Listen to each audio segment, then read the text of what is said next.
Обещах да ви държа в течение по казуса, свързан с аржентинския скандал. И ето сега се включвам, за да ви споделя вчера какво научих, вече от официални източници.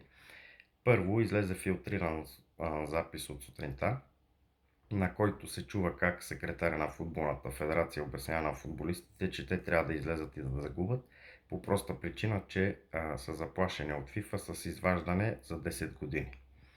Откъде се случва точно това?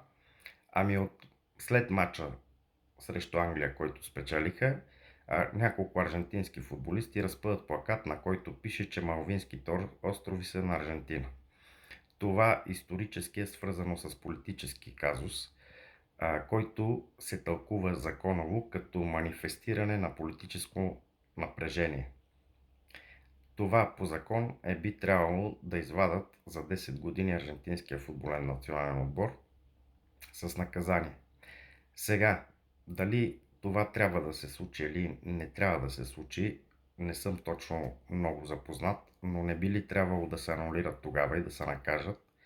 И тук ви го казва човек, който е фен на Аржентина и на Лео Меси. Но когато има правила, те не трябва ли да бъдат за всички?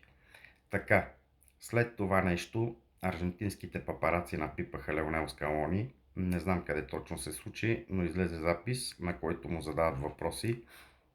Цитирам текстово: има ли нещо вярно от този случай, при което той за всичко отрича. Каза човека, че испанците са си били по-добри.